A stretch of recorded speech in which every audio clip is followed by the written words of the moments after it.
Hey guys, this is DJ, aka Spider DJ 82. Hey guys, this is Shannon, aka Roswell 1828 Channel. And today we're going to do a little collab, a little mix-up of our norm.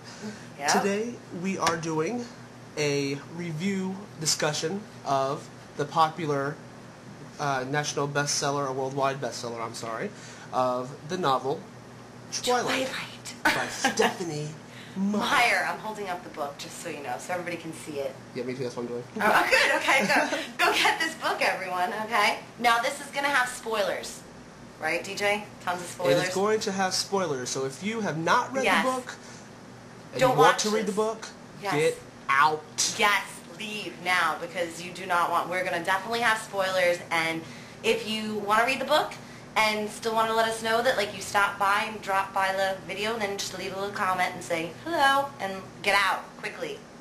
So. Okay, we're going to give you 5 seconds to get out. Yes, now. And 5, 4, 3, 2, 1, and here we go. Okay, all right, TJ. I believe you had a question about the prologue. Well, not really just this book in general, but like all the books with the preface. Okay. If you've read the books, you know that, I don't know if it's in all of the books, but in most of them, there was a preface where it talked about someone, and it never said who it was, so I have no clue if it was Bella, if it was Edward, but it always talked about how someone was about to kill this person, or... Do you know if it was Bella? Is it this preface in book 1? I'd never given much thought to how I would die, though I'd had reason enough in the last few months. But even if I had, I would not have imagined it like this. Is that the preface that you're talking about? Yeah. Do we ever know who's actually saying that? Yes. Listen to it spoken out loud, okay? I stared without breathing across the long room into the dark eyes of the hunter, and he looked pleasantly back at me. Surely it was a good way to die, in the place of someone else, someone I loved, noble even. That ought to count for something. I knew that if I'd never gone to Forks, I wouldn't be facing death now. But terrified as I was, I couldn't bring myself to regret the decision. When life offers you a dream so far beyond any of your expectations, it's not reasonable to grieve when it comes to an end. The hunter smiled in a friendly way as he sauntered forward to kill me. Okay, before we discuss this, don't you guys love how she sounds like an audiobook? I mean, seriously. Stop it. Thank you, DJ, but I had practice reading this one, okay, so. But, okay, well, of course it's Bella. But I don't understand, like, why in the front of each book they have this. Like it has nothing to do with the rest of the story. Yes, it's very, I don't know if that was Stephenie who wanted it like that, or if that was, like, her editor or the publishers or whatever who picked an excerpt from the book. I can't grab my other book now, but like, do you have Breaking Dawn near you? Oh, I do. Wait a minute. Okay. Oh, this is gonna look so funny on camera. Yes. I think everybody just got a good view of my booty. All right. Okay, let's see what the preface is in this one. Just because, like, you're right. It's just so random. Preface, I had more than my fair share of near-death experiences. It wasn't something you'd ever really gotten used to. It seemed oddly inevitable, like it really was marked for dance. Alright, let me see. Now, where the hell was this from? Excuse my language, everybody. We might have to do a beep beep. Editing. What? Where is this from? Now, I have no idea what part of the book. The only thing I can think of is when you love the one who was killing you, it left you no options. She must be talking about the baby in that book. In the third book? No, and Breaking Dawn, the last one. Oh, yeah. That's the preface for that one, and I can't get to my other books to see. But you're right, it's like really strange. I don't know why. Yeah, like the whole book I was waiting for... Like that to be something very... Because it usually is in most books.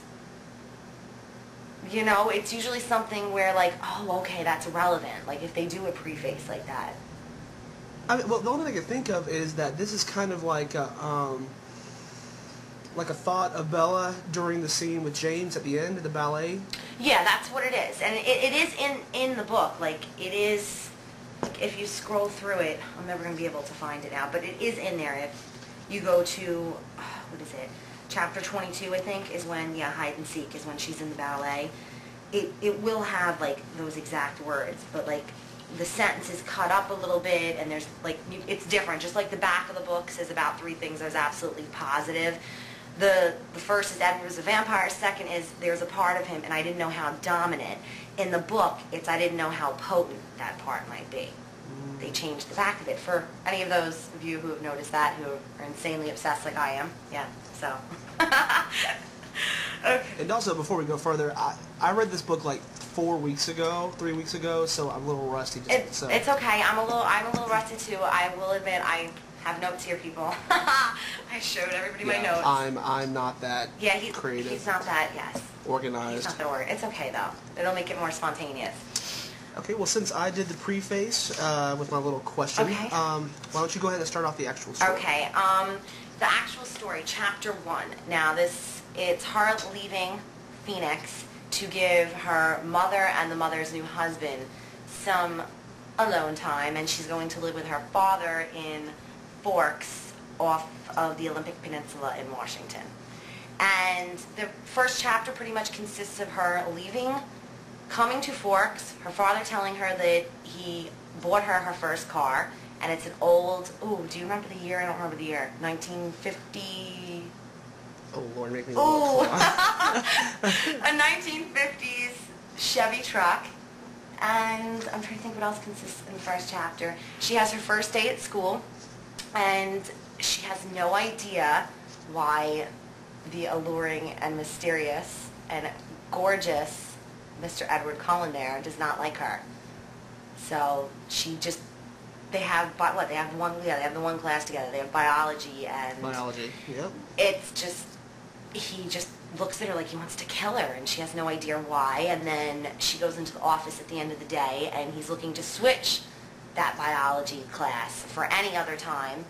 And then he flees out of the office, and that's pretty much the end of Chapter 1, is her being all sad, like, why doesn't he like me? What did I do? I don't understand.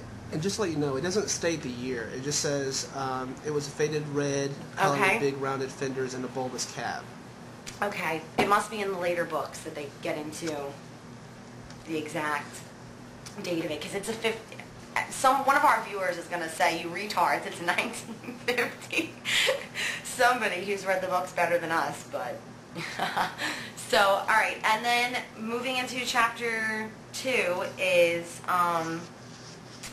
that's open book. That's where where he's gone. Remember, he left. She doesn't know why. He doesn't come back for like a week. And then he comes back and he tries to be all friendly with her in biology and asks her, like, why are you here? And I just wanted to point out something about this particular chapter because he asks her in the book, why did you come? And she says to give her mother the time that her mom needs with Phil, the stepfather. And it's actually how it was originally written. They changed this on Stephenie. Like, this was something that was edited. Stephenie wrote it that Bella felt uncomfortable around Phil, that he would, like, stare at her in an uncomfortable way. And she said it made the chapter a lot more interesting because Edward got all defensive right away. Like, what's the matter with him? How could he look at you that way? And so she said it just made their first conversation a lot more interesting, and it was a lot more intense. So, which is true, but one of the things that they wanted her to change about the book was that Phil was a bad guy, so to speak. Well, see, I think if she would have done that, she would have had to make Phil more of a important character. Yes. And because through the books, Phil was just like mentioned like 3 times. in passing. Yeah, exactly. So that was it. So, all right, that was my thing about Chapter 2, and then Chapter 3 is Phenomenon, like the whole. You want to go into that, DJ? Do you remember that chapter, like where? I actually don't remember all the details, so I'll go ahead and give it to you since you're the one that's more interested. Got it all? Okay, I just don't want to hog the conversation here. Okay, Chapter 3, Phenomenon, is when there's snow on the ground. She hates snow, which I think is so funny. She finds out that her dad got up early in the morning and put the snow chains on her tires for her, And when she's getting out to look at them at school, one of the other students, Tyler, I'm going to get this wrong, I think it's Tyler Crowley, skim through your book, DJ, and look. Okay, hold on.